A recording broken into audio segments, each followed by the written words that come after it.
Hello friend, welcome to my channel. তোমরা সকলে কেমন আছো? আশা করি ভালো আছো, সুস্থ আছো। আমিও ভালো আছি, সুস্থ আছি। আমি এখন নয়ডা মেয়ের ফ্লাইটের থেকে কলকাতা যাওয়ার জন্য রেডি হয়ে গেছি। এখন আমাদের কার এসে যাবে, তো আমাকে নিয়ে রাজধানী এক্সপ্রেসে তুলে দেবে, আর সেখান থেকে আমি ছুটবো। কষ্ট এইটুকু লাগছে, আসার সময় 3 জন এসছি, আর যাওয়ার সময় আমি একা যাচ্ছি মেয়েকে রেখে। ওর বাবা আমাকে রেখে আগেই চলে এসে ডিউটির শেষ হলায়, কারণ ডিউটিটা তো রক্ষা করতে হবে, যার জন্য এদিকে মেয়ের দিকেও খেয়াল করতে হবে, যার জন্য আমি এখানে থেকে গেছিলাম। ব্যাস এখন আমি ঘরে ফিরছি, আর ওখানে গিয়ে অনেক ভিডিও টিডিও ছাড়বো। এখানে আমার অসুবিধা হলো, ভিডিও দিতে পারলাম না। এবার সে এখন যাচ্ছি, খারাপও লাগছে, মেয়েকে তো রেখে যেতে হবে না, থাকবে একা একা, সব কিছু করবে। এদিকে দেখতে গেলে ওদিকে ওর বাবার সুগার আছে, আমি তো ওখানে না দিয়েও পারছি না। তারপরে তোমরা সকলে তো জানো, এক জায়গায় থাকতে থাকতে সবাই অভ্যস্ত, সেখানে একটা মায়া মমতা হয়ে যায়। আর এখানে এখন মেয়ের চাকরির কারণে এখানে তোর থাকতেই হবে। তাই কি করব, আমরা মাঝে মধ্যে আসবো তো বাবাকে নিয়ে, আর এও ছুটি ছাটা পেলে চলে যাবে। ঠিক আছে, তাহলে আমার নয়ডা থেকে দিল্লি টু শিয়ালদা জার্নিটা তোমাদের সঙ্গে শেয়ার করছি। চলো আমার সঙ্গে দেখতে থাকো।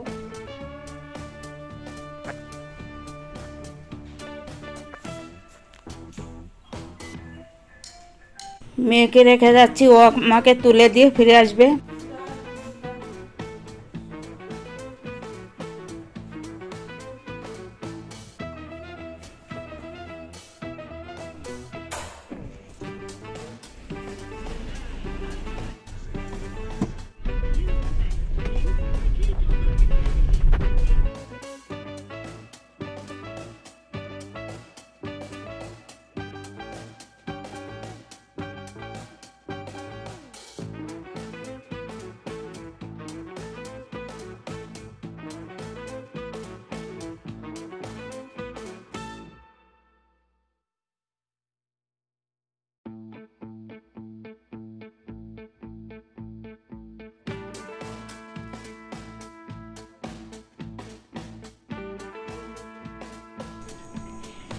এই নয়ডা এত স্ট্যান্ডার্ড জায়গা, কি আর বলবো, খুবই সুন্দর। দেখো চতুর্দিকে শুধু সুন্দরতায় আর সুন্দরতা, এত ভালো লাগে আমার। এমনিতে খুবই ভালো লাগে, কিন্তু কি করব বলো, আমার দুই দিকেই সমস্যা। এদিকে থাকলে পরে ওইদিকে অসুবিধা, এদিকে থাকলে অসুবিধা। মেয়েটা এখন এটিএমে এদিকে একটু গেল।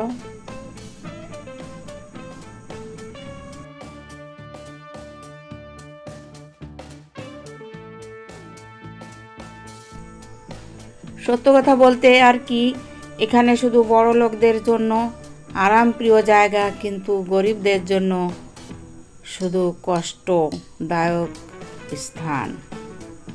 এটা আমি না বলে পারলাম না। হয়তো তোমরা ভাবতে পারো তাহলে তোমরা খুবই বড় লোক তার জন্য, কিন্তু কি করা যাবে, থাকতেই হবে এখানে।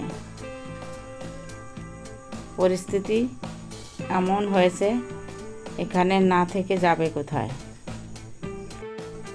ওয়েস্ট বেঙ্গলে চাকরি বাকরি, কলকারখানার যে সমস্যার সম্মুখীন হতে হয়, তার জন্য সকলকে তো দূর দূরান্তে যেতেই হবে, তাই না?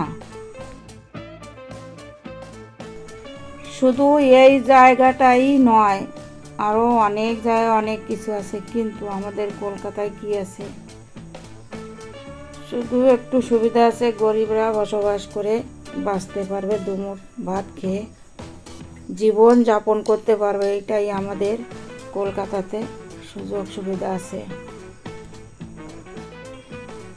গরিবদের জন্য বড় রকম কিছু করার আশা ভরসা করাই যায় না, শুধু খাওয়া দাওয়াই হবে।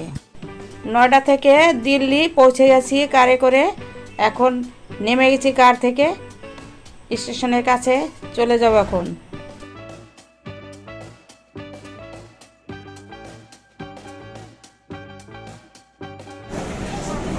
আমরা এখন कृपया ध्यान दीजिए दिल्ली गाड़ी क्रमांक 14,006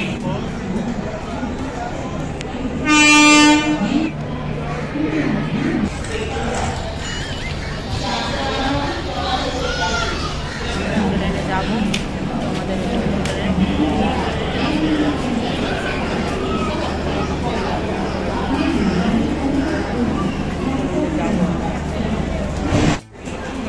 রেখে ব্যাগটা রেখে সিটটা খুঁজে তারপর আমাকে ভিতরে নিয়ে যাবে। আমি বসে আছি এখানে, বাইরে এখন বসে আছি।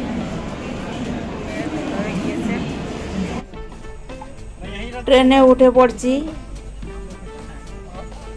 সিটে বসে আছি। মনটা করুণ লাগছে মেয়েটার জন্য।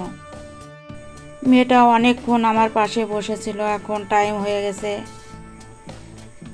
ট্রেন ছেড়ে দেবে, তাই ও বাইরে গিয়ে দাঁড়িয়েছে। ওরও মনটা ভালো লাগছে না, দেখলেই বোঝা যায়। দেখো, কেউ হাসে কেউ কাঁদে, হাসি কান্না নিয়েই আমাদের এই জীবন। এই 9 নম্বর আমার সিট।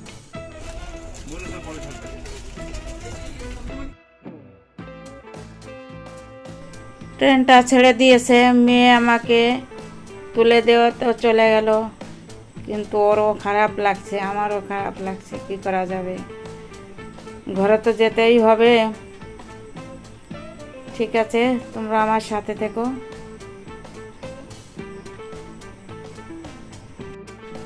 আজ মঙ্গলবার বিকেল 4:30টার সময় রাজধানী এক্সপ্রেসটা ছাড়লো।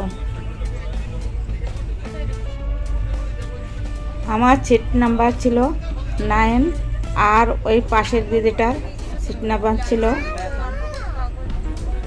10। জানলা দিয়ে এই দৃশ্যগুলো দেখছি আর ভাবছি জীবনটাই কেমন মানুষের। একদিকে সুখ একদিকে দুঃখ লেগেই থাকে মানুষের পিছনে। ভাবতে ভাবতে 5টা 5:30টায় দেখো এসে গেল টিফিন। আমার টিফিন এসে গেছে, আমি এখন খাবো। দেখো কত সব টিফিন, এইগুলো আমি খাই না, আমার বেশি ভালো লাগে না। যেটা খাবো সেটা খাবো, আর যেটা না খাবো সেটা তোমার দাদাভাইয়ের জন্য গিফট হিসাবে নিয়ে যাব। তবে চলো খেয়ে নিই। রুটি তো আমি প্রচণ্ড ভালোবাসি, এটা তো আমি একদমই ছাড়বো না। খেয়ে নিলাম। ভিতরে ভিতরে ঠান্ডাটা লেগে আছে, যার জন্য কফিটাও ছাড়লাম না। আমার পাশের দিদিটার সিটটা ছিল 10 নম্বর, বললাম তো আগেই। এনার এই সিটটায় বসে গেল একটা ফ্যামিলি। ওরা একদমই ওখান থেকে ওঠেনি, কিন্তু উনি কিছু বলেনি আর আমিও কিছু বলতে পারিনি যে তুমি তোমার সিটটা জায়গায় ঠিক মতন বসে পড়ো। কি করা যাবে, যার জায়গা সে যদি ঠিক নাই বলে, আমি আর কি করব। তো আমার সিটে এসে উনি বসে রয়েছে। কখন উঠবে, কখন খাবার খাবে, রাতের ডিনারটা শেষ হবে, তারপরে তো শোবে। তার আগে কেউ শুতে পারছে না। দুটো বাচ্চা নিয়ে সামনের মহিলাটা তো ব্যাস একটা কথাও বলছে না কাউকে। আমরা এত কথা বলে যাচ্ছি, কোনো কথার উত্তরও দেয় না, বরঞ্চ অন্যের সিটে বসে সে গাম্ভীর্য দেখিয়ে চলে গেল। তারপর কি হলো দেখতে থাকো। প্যাকেট ভর্তি দুটো বেডশিট এলো, আর একটা কম্বল, একটা বালিশ, আর একটা জলের বোতল টিফিন দেওয়ার আগেই দিয়ে দিয়েছে।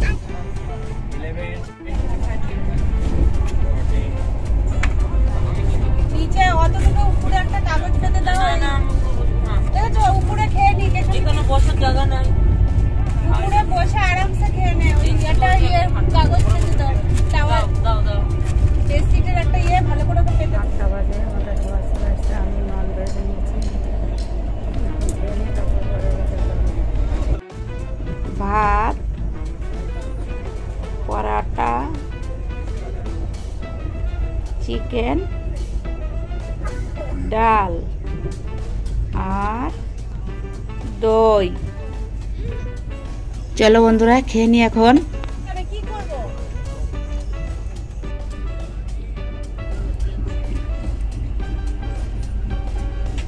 রাত্রিবেলার ডিনারটা তো শেষ হলো, এখন ঘুমানোর পালা। বেডটা আমার রেডি। গুড নাইট বন্ধুরা, আবার দেখা হবে সকালবেলা। দেখো এটা কি এসে গেছে, রাত 9:15 বাজে, এখন আইসক্রিম দিয়ে গেল। এটা তো একদম ছাড়া যাবে না, এ তো আমার আরও ফেভারিট জিনিস। আমি ঠান্ডা লাগুক আর যা করুক, আমি একে খাবই।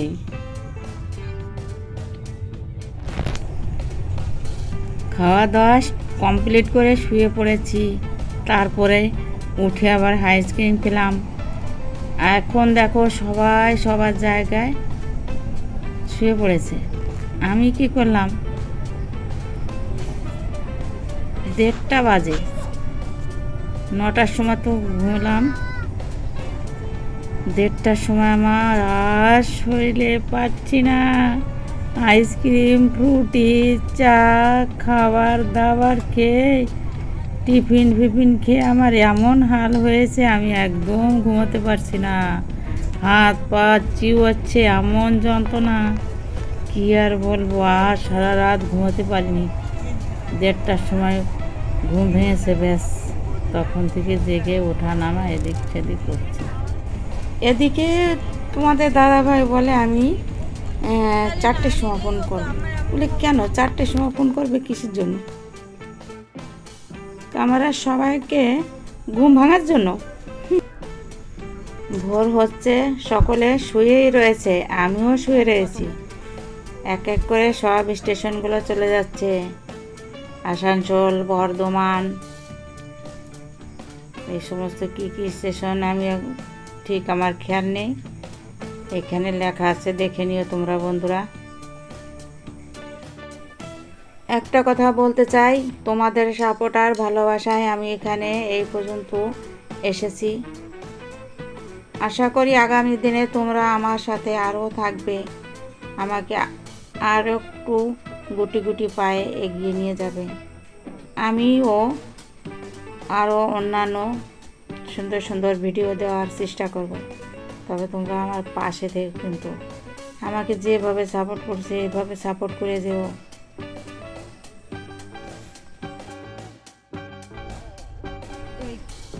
তবে আমার জার্নির ভিডিওটা অনেকটা বড় হয়ে গেল, হয়তো কারোর ভালো লাগবে না, কিন্তু কি করা যাবে, আরও অনেক কিছু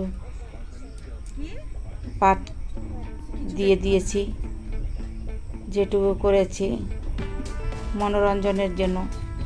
তাই তোমরা কষ্ট হলেও একটু দেখে নিও। আশা করি অনেকেরই এই ভিডিওটা ভালো লাগবে, কারণ কিছু কিছু লোক তো যারা কোনো দিন দূর দূরান্তে যায়নি, তাদের পক্ষে এটা খুবই ভালো লাগবে। যারা এসেছো আমার মতো দেখেছো, তাদের কাছে তো এগুলো তুচ্ছ মনে হবে, কিন্তু কি করব, যারা কোনো দিন এই পথে যায়নি তাদের জন্য ভিডিওটা আমার দেওয়ার জন্য মনটা উৎসুক।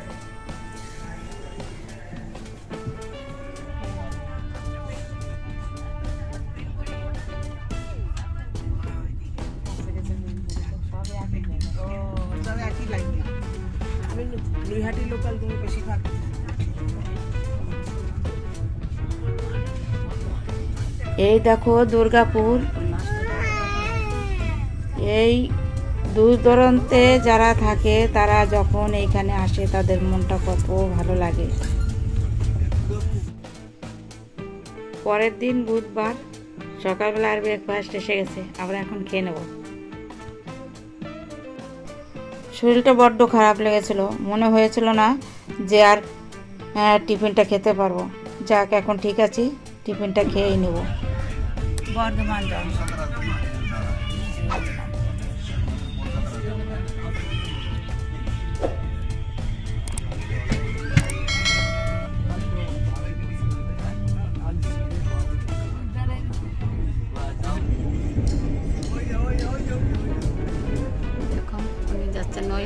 এসেছিল।